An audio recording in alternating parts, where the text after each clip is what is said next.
नमस्कार, सच का सामना से मैं जितेंद्र कुमार। अभी आप देख रहे हैं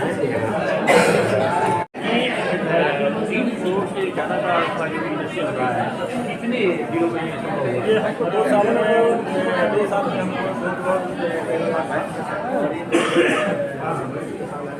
मात्र 2 साल 3 साल।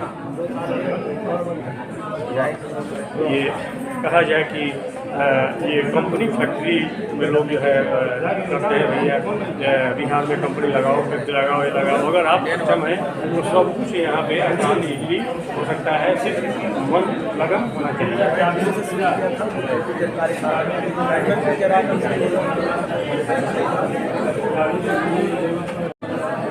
कहाँ के रहने वाले?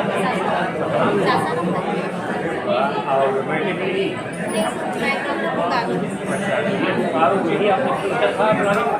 शादी के बाद शादी के 20-25 साल हो गई।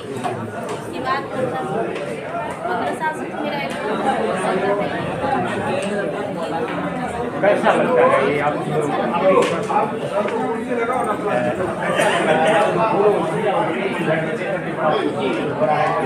इस तरह से और महिलाओं के लिए क्या करना चाहिए?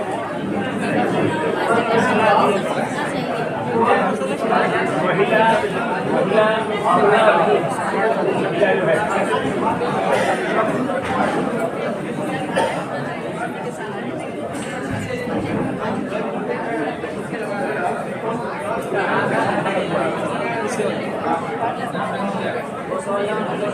अब चुनाव का भी टाइम आ गया है। मैं देख रहा हूँ कि काफ़ी सरकार की जो है झोली ऐसे भी खुली हुई है। तो इसमें क्या कहेंगे जिला उद्योग केंद्र के बारे में? जिला उद्योग केंद्र के माध्यम से जो मुख्यमंत्री उद्यमी योजना है या बिहार लघु उद्यमी योजना है जी, उसी के तहत जिन लाभुकों का चयन हुआ है उन्हीं को मतलब जो राशि विमुक्त होनी है विभाग के द्वारा, मतलब जिला उद्योग विभाग के द्वारा, उसी का ये कार्यक्रम है जी। और सरकार का तो निश्चित रूप से ये ध्यान रहना चाहिए। ये एक एंटरप्रेन्योरशिप डेवलप करने का एक अच्छी योजना है। एक मतलब जो हम एक कंसेप्ट कहते हैं ना कि समाज में एक कंसेप्ट ऐसा होना कि नौकरी करने वालों ही नहीं होने चाहिए, नौकरी देने वाले होने चाहिए जी। तो छोटे छोटे स्तर पे अगर आप 5, 7, 10 आदमी को भी इन्वॉल्व करके छोटी छोटी योजनाएं, क्योंकि इसके अंतर्गत बहुत सारे आप देख रहे होंगे, मैं तो अपने विधानसभा क्षेत्र में भी देख रहा हूँ कई योजनाएं जिन्होंने शुरू की उसके कार्यक्रम में भी मैं गया था।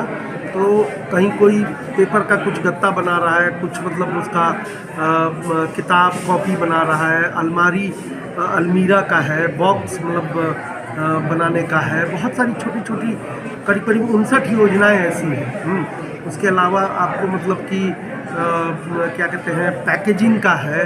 तो इस तरह से मतलब करके इसको प्रोत्साहन कर रही है सरकार। तो ये निश्चित रूप से हमारे समाज को विकसित करने के लिए और बेहतर प्रोडक्ट भी मिल रहा है और अच्छा आमदनी भी हो रही है।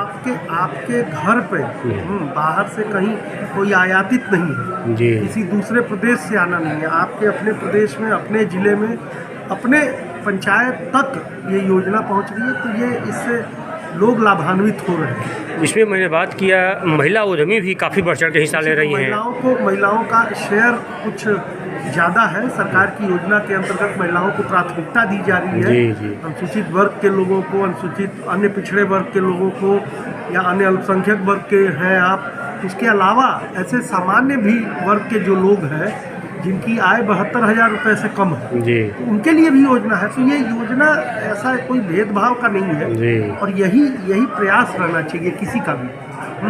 सरकार के लोग का यही प्रयास होना चाहिए कि समाज के हर वर्ग को वो चिन्हित करें।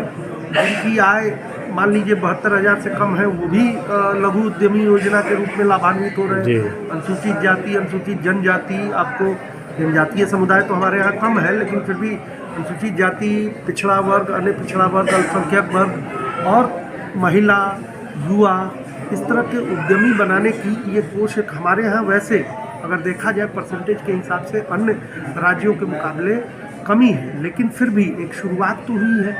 इसके तहत लाभुकों को दिया तो जा रहा है 10-10 लाख रुपए तक का की राशि दी जाती है जो कि अनुदानित होती है। मतलब कम से कम 50% का अनुदान ऑलमोस्ट होता है उसमें। तो और वो भी जो 5 लाख की राशि जिसको आपको भरना भी होता है, जिसको चुकाना भी होता है उस पर भी रेट ऑफ इंटरेस्ट बहुत कम होता है। जी। हाँ, तो वो वाला तो ब्याज मुक्त है ना। हाँ, ब्याज मुक्त है। तब हाँ। इस हिसाब से अगर देखा जाए तो मुख्यमंत्री का बहुत अच्छा पहल है। नहीं, सरकार की अच्छी पहल है। मुख्यमंत्री और किसी एक व्यक्ति को चिन्हित करके मैं नहीं बोलना चाहता। ना 20 साल से तो वही है। सरकार की एक अच्छी पहल है। जी। ठीक है, मतलब तो ये पहल अच्छी है, लेकिन अभी इसमें बहुत कुछ करना है। जी जी। उस हिसाब से हम उतने लोगों को अभी तक मोटा मोटी मुझे लगता है कि शायद पिछले साल में 8,000 लाभुक इससे पूरे बिहार में। हाँ, पूरे बिहार का ही बता रहा हूँ। पूरे प्रदेश में करीब करीब 8,000 लाभुकों का चयन हुआ था लॉटरी के माध्यम से। जी। तो वो अभी है, तो इसको बढ़ाना है, क्योंकि ऐसे हमारी जनसंख्या बहुत है, आप जान रहे हैं, जी, 12-13 करोड़ की जनसंख्या है इस प्रदेश में।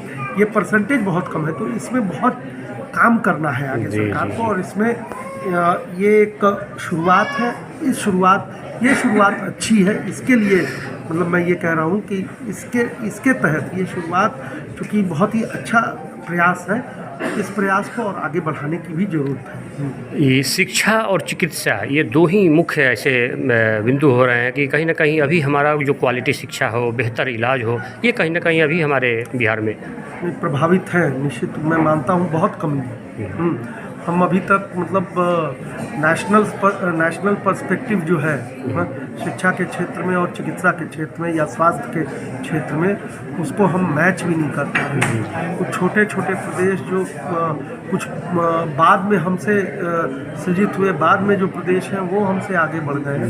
तो इसमें बहुत काम अभी करना बाकी है, और इसके लिए एक पॉजिटिव सोच के साथ जब तक हम आगे उस पर एकदम ग्रासरूट लेवल पे जाके उस पर कार्रवाई नहीं करेंगे, क्योंकि उसमें बहुत सारी चीज़ें हैं। दोनों क्षेत्रों में इंफ्रास्ट्रक्चर के अलावा बेहतर शिक्षा प्रदान करने के लिए, क्वालिटी एजुकेशन प्रदान करने के लिए क्वालिटी और मतलब क्वांटिटी की हमें ज़रूरत नहीं है, क्वालिटेटिव मेजर लेके और अच्छे शिक्षकों की ज़रूरत है।